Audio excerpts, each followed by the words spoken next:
School final পরীক্ষা দেবার পর বেশ বড় একটা আড্ডা বসেছিল অশোকেদের বাড়ি। সকলের মুখে এক কথা, কোথাও ঘুরে এলে হয়, তারপর যা হয়ে থাকে, এই একটা জায়গা বলছে, ও একটা জায়গা বলছে, আর সঙ্গে সঙ্গে আর একজন সেটা কাটাচ্ছে। শেষে ঠিক হলো কয়েকটা জায়গার নাম থাক, তারপর যার যেখানে ইচ্ছে হবে যাবে। অশোক বলল, আমার ইচ্ছে দার্জিলিং, বেশ গরম পড়েছে। তাছাড়া আমার কোনোদিন দার্জিলিং দেখা হয়নি। আমার সঙ্গে যে চায় যেতে পারে। মিহির বলল, রাজি, রাজি, রাজি, আমি রাজি। সায়ন গুল্ল, জানিস, আমার বাড়িটা এক ভদ্রলোক এসেছিলেন, বাবার বন্ধু। কি সব অদ্ভুত অদ্ভুত গল্প বলছিলেন, তোদের কি বলবো। বল না, শুনি, কি গল্প? ভদ্রলোক হুগলি জেলার বসো গ্রামের বাসিন্দা। উনি বললেন, ব্যান্ডেল স্টেশনে নেমে প্রায় ৬-৭ মাইল ভেতরের দিকে একটা পাড়া গা ছাড়িয়ে অনেকটা ফাঁকা মাঠ। সেই মাঠ পেরিয়ে একটা কালী মন্দির আছে। লোকে বলে ওটা প্রায় ২০০ বছরের পুরনো মন্দির। সেই মন্দিরের পাশ দিয়ে একটা চওড়া খাল কাটা রয়েছে। কে জানে কবে কখন কারা কেটেছিল। তবে ওই খালের সঙ্গে যে গঙ্গার যোগাযোগ আছে তাতে সন্দেহ নেই। খালটায় সবসময় জল থাকে, আর সে জলের আবার গতিও আছে। সে কি রে, মরণখাল বলে আবার নাম হয় নাকি? আমিও ঠিক একই প্রশ্ন করেছিলাম ওনাকে। ঠিক মন্দিরের সামনে একটা হাড়িকাঠ বসানো আছে। ওখানে আগে নাকি নরবলি দেওয়া হতো, তারপর মোষ, এখন পাঠায় এসে দাঁড়িয়েছে। আর ওই মাঠটা তখন ছিল জঙ্গলে ভরা। ডাকাতরা ওখানে আশ্রয় নিত, আর ওই মন্দিরে পুজো করে ডাকাতি করতে যেত। ওই ডাকাতদের একজন মা কালীর পুজো করত। করতে করতে সে নাকি কাপালিক হয়ে যায়। লোকে বলে আজও সে রাত্রিরে মায়ের পুজো করে নরবলি দেয়।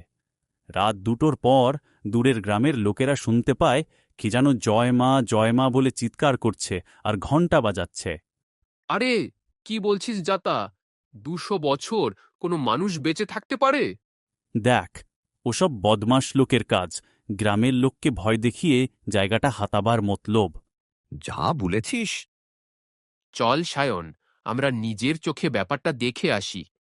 আমরা এ যুগের ছেলে, এসব অন্ধ কুসংস্কার মেনে নেব যাচাই না করে, তা কি হয়? যতটা সহজে কথাটা বললি ততটা সহজ নাও হতে পারে। জীবনের রিস্ক থাকতে পারে। বল না, তে ভয় পেয়েছিস। ভয় কাকে বলে সায়ন জানি না রে। আর জীবনের রিস্ক, সে তো যে কোনো অ্যাডভেঞ্চারই আছে। তাহলে তো আর নতুন কিছু করা যায় না। গুড, এই তো। তুই ঠিক কর, আমরা দুজনেই যাব। সেই ভালো। তোরা ফিরলে শুনব তোদের কাছ থেকে কি ব্যাপার। আমি তাহলে ডিটেলসটা জোগাড় করি। তবে একটা কথা বাড়িতে বলবো যে বেড়াতে যাচ্ছি। রক্তকালীর মাঠির কথা বলবো না, বাড়ির লোক তাহলে যেতে দেবে না। হ্যাঁ, রক্তকালী মাঠ। তোদের বলেছি তো? বলিনি, ওই মাঠটার নামই রক্তকালীর মাঠ, যেখানে মন্দিরটা রয়েছে। দেখ, ঠিক যাবি তো? নিশ্চয়, তুই ব্যবস্থা কর। হ্যাঁ রে, তা কাপালিক কি রোজ রাতেই নরবলি দেয়? সেটা তো জিজ্ঞাসা করিনি। রোজ রাতে পুজোর শব্দ পাওয়া যায়, কিন্তু নরবলি দেয় প্রত্যেক অমাবস্যায়। অশোক, বাংলা ক্যালেন্ডারে দেখ তো অমাবস্যা কবে। অশোক দেওয়ালি টাঙানো ক্যালেন্ডারটা দেখে বলে, সামনে শুক্রবার। বাহ, ভালো দিন। আমরা বৃহস্পতিবার দুপুরে বেরিয়ে শুক্রবার রক্তকালীর মাঠে যাব, শনিবার ফিরে আসব। ঠিক আছে, আমি রাজি। আজ মঙ্গলবার, হাতে ২ দিন সময় আছে।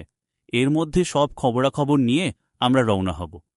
তুই বৃহস্পতিবার সকালে খাওয়া দাওয়া করে আমার বাড়ি চলে আসিস। ওখান থেকে একসঙ্গে বেরোব। আচ্ছা। कृपया ध्यान दीजिए, गाड़ी संख्या 134113 फरक्का एक्सप्रेस। হেন তেন করে ওরা যখন ব্যান্ডেলে পৌঁছাল তখন রাত প্রায় 10টা। এরপর আর কোথাও যাওয়া সম্ভব নয়, বিশেষ করে রক্তকালীর মাঠে তো নয়, কারণ এখান থেকে মরণখালের যা দূরত্ব তাতে যেতে গেলে ঘণ্টা ৩ তো লাগবেই। তাছাড়া অজানা অচেনা জায়গা, রাতের বেলা কার কি মনে আছে কে জানে, এতটা রিস্ক নেওয়া যায় না। ওরা ঠিক করল রাতটা কোথাও কাটিয়ে ভোরবেলা যাবে। কিন্তু কোথায় কাটাবে? অল্প বয়সী ছেলে সব, হাতে তেমন পয়সা করিও নেই। খাওয়া দাওয়া তো করতে হবে। সবচেয়ে ভালো হয় একটা ধর্মশালা গোছের কিছু পেলে। পয়সা করিও কম লাগবে, রাতটাও কাটবে। ওরা রাস্তাতেই একটা বেঞ্চে বসে এসব আলোচনা করছিল। এমন সময় একটা মাঝবয়সী লোক এসে বলল, বাবু, ফাঁকার জায়গা খুঁজছেন? আজ রাতটা কাটাবার মতো ঘর চাই, কিন্তু আগেই বলে রাখছি পয়সা করি ফাঁকা। দেখুন বাবু, আমি পয়সা করি ছুঁই না, কি হবে পয়সায়। তবে আমি কোনোদিন কারো অপকার করিনি। রাত্রিটায় মানুষ বেশি ঝামেলায় পড়ে বলে আমি রাত্রিরেই ঘুরে বেড়াই। আপনাদের দেখে মনে হলো আশ্রয় চাই। স্কুলের ছেলেরা খরচ করার মতো পয়সাই বা পায় কোথায়, তাই এলাম বলতে। আমার একটা ছোট্ট কুঠুলি আছে, সেখানেই 2 দিন অনায়াসে কাটাতে পারবেন। কোনো পয়সা কড়ি লাগবে না।